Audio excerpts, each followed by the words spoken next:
Bonjour chers étudiants, on est sur notre 5e capsule de pédagogie de renforcement en probabilité qui sera réservée à la loi de probabilité, plus précisément les variables discrètes.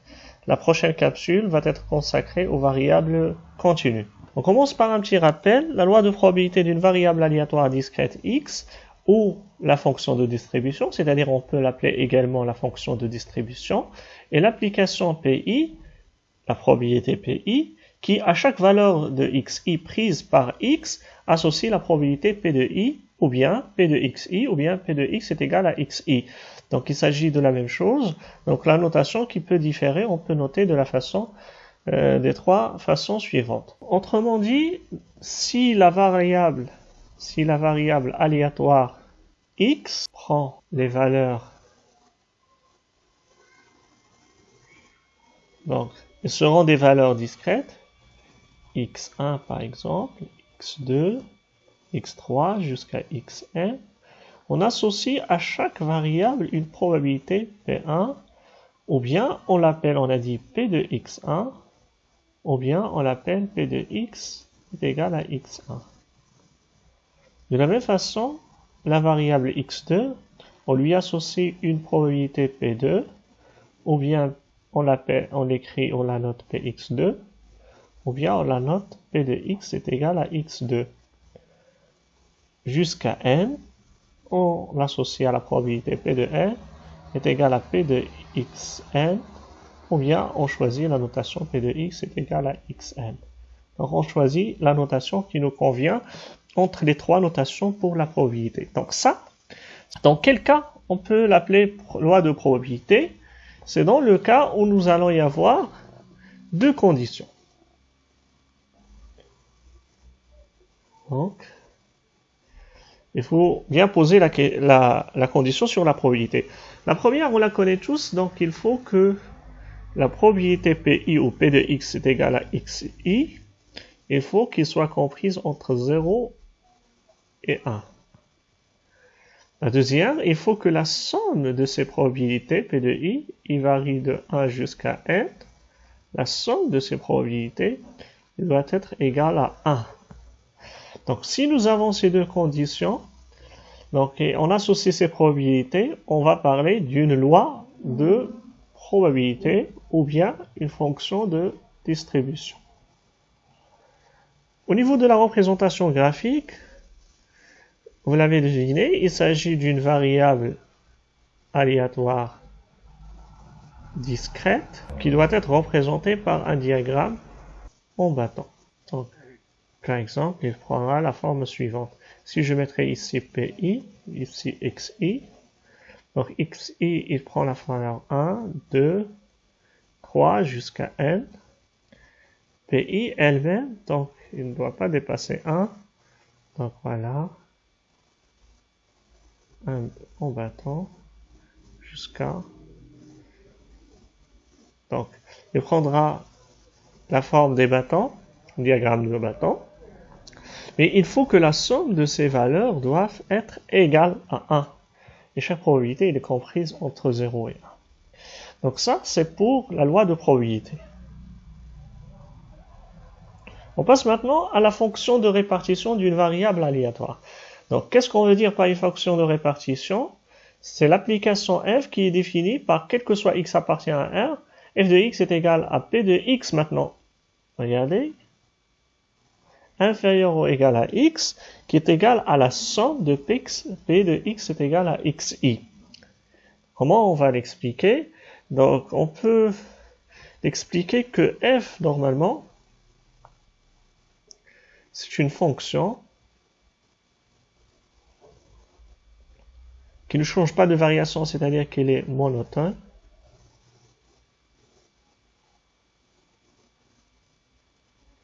Et elle est croissante.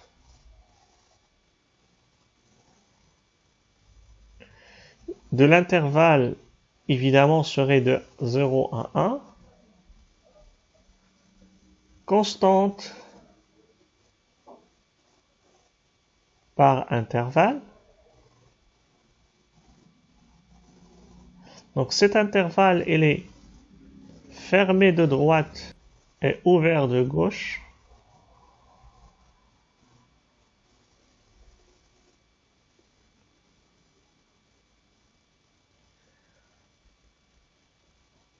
qu'il y aura la représentation graphique suivante. Donc ça c'est f. Donc là, le maximum serait 1.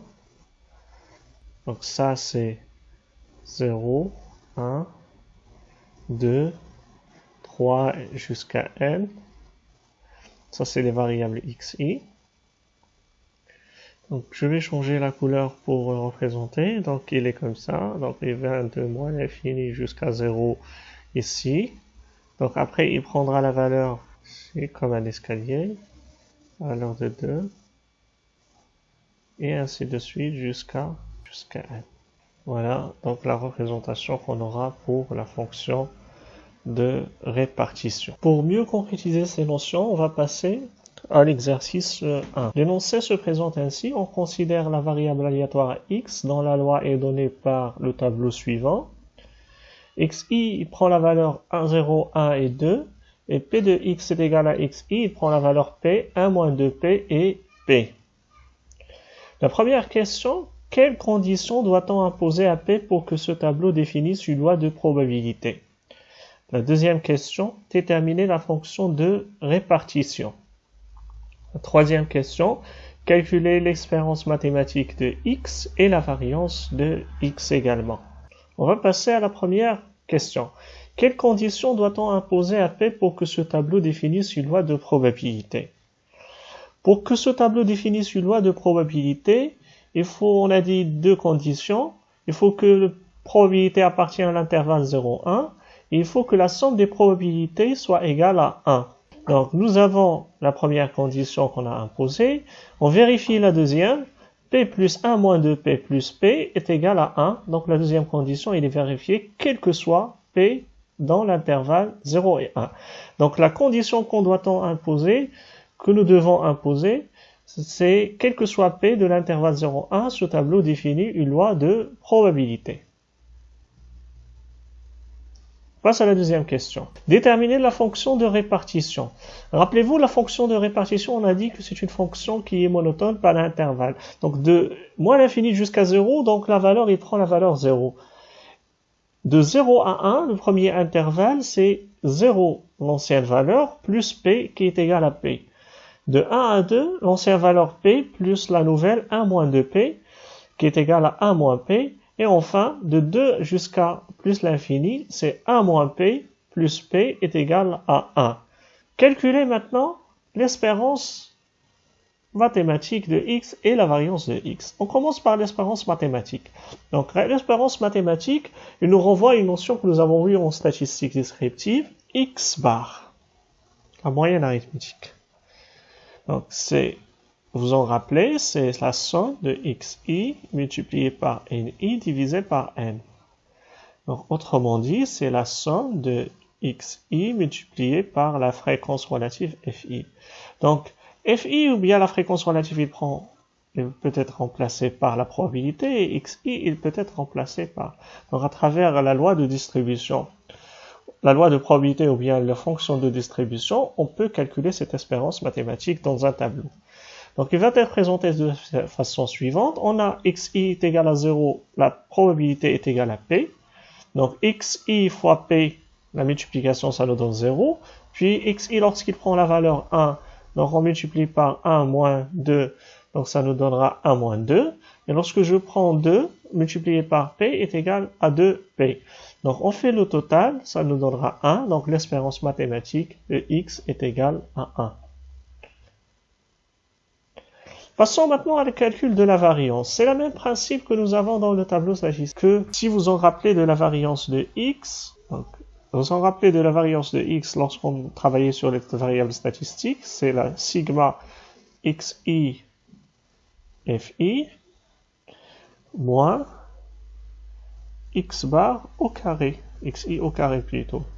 Donc voilà, ça c'est la formule avec laquelle on travaillait pour déterminer la variance lorsqu'il s'agit d'un tableau statistique.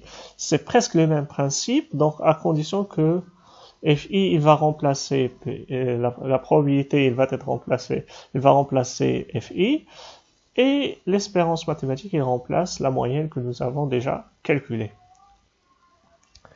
Donc le tableau statistique, le tableau de probabilité pour calculer la variance est présenté de cette façon. Donc nous avons le tableau initial dans lequel nous avons xi et la probabilité de i. Nous avons également xi au carré, donc je mène ces valeurs au carré. 0 au carré c'est 0, 1 au carré c'est 1 et 2 au carré c'est 4. Après, c'est xi au carré que je viens de calculer multiplié par pi. 0 fois p est égal à 0, 1 fois 1 moins 2p est égal à 1 moins 2p, et 4 fois p c'est égal à 4p. Donc je fais la somme, le total, ça nous donnera 1 moins 2p moins 1 au carré, qui est l'espérance que nous avons déjà calculée, qui est égale à 2p. On passe maintenant au deuxième exercice qui va se présenter ainsi. Un sac contient 9 jetons numérotés de 1 à 9. Indiscernables au toucher, c'est-à-dire quand on touche, on ne peut pas les différencier, comme ça devient une variable aléatoire. On tire au hasard simultanément, c'est-à-dire en même temps 3 jetons du sac. On appelle x la variable aléatoire indiquant le nombre du numéro impair figurant parmi les 3 numéros d'un tirage. Donc les pairs et les impairs. Donc les pairs c'est 2, 4, 6, 8, et les impairs, c'est 1, 3, 5, 7 et 9. Ce qui est demandé, c'est la première question, donner la loi de probabilité de x, son espérance et sa variance. Deuxième question, quelle est la probabilité que la somme des 3 numéros d'un tirage soit paire? Donc avant de commencer la première question, on va expliquer un petit peu les données de l'exercice. Donc nous avons un sac, donc comme on a l'habitude de vous le demander, c'est de représenter et schématiser dans la mesure du possible le problème que vous avez au niveau de probabilité. Il y a des jetons, qu'ils soient sous forme de carré ou bien de cercle. 1, 2, numérotés, il y a 1, 2, 3, 4, 5, 6, 7, 8 et 9. 9 jetons. Donc, qu'est-ce qu'on fait? On fait sortir 3 en même temps. 3 jetons. Indiscernable au toucher, c'est-à-dire qu'on ne peut pas savoir quel numéro ou bien quel jeton on va faire sortir. Donc, on fait sortir aux aléatoires et nous avons une fois 3 chiffres que nous avons. Donc, quelle est la loi de probabilité qui dit que la variable x, donc x, c'est le nombre des numéros impairs. X, le nombre des impairs. Donc les impairs, vous avez ça, et 3, et 5, et 7, et 9. Donc cette variable x, quelle valeur il peut prendre? Donc cette variable x, c'est le nombre des impairs. Donc nous avons combien au total? Nous avons 3 jetons. Soit les 3 jetons sont pairs, et dans ce cas-là, x, il va prendre la valeur 0, soit, donc x1, x2, ça peut prendre la valeur de 1, un seul qui est impair, x3 va prendre la valeur 2, les deux ils sont, et x4, il va prendre la valeur de 3, c'est-à-dire les 3 ils sont impairs. Donc voilà les variables xi, et on va associer et calculer leur probabilité dans un tableau. Comme nous l'avons précisé, xi peut prendre la valeur 0. Dans ce cas-là, 0 ça signifie que les 3 chiffres ils sont pairs. C'est 3 de 4 et c'est 0 de 5, c'est-à-dire aucun jeton ne prend un chiffre qui est impair. Donc on calcule, ça nous donne 1 sur 21. Donc, deuxième variable, ou bien deuxième valeur de la variable xi, c'est que elle est égale à 1. Ça signifie que un seul jeton, il prend le chiffre qui est impair. C'est 1 de 5, multiplié par C de 4. Divisé, bien sûr, par C3 de 9. C'est le nombre total des jetons. Ça nous donne 5 sur 14. De la même façon, lorsque on tire 2 jetons qui prennent le chiffre qui est impair, ça va nous donner 10 sur 21. Et enfin, lorsque les 3 jetons sont impairs, dans ce cas-là, les 3 jetons ils sont impairs, dans ce cas-là, je tire 3 de 5 qui sont impair, et j'aurai la valeur de 5 sur 42. Je fais la somme des probabilités, 1 sur 21 plus 5 sur 14 plus 10 sur 21 plus 5 sur 42, ça va nous donner 1.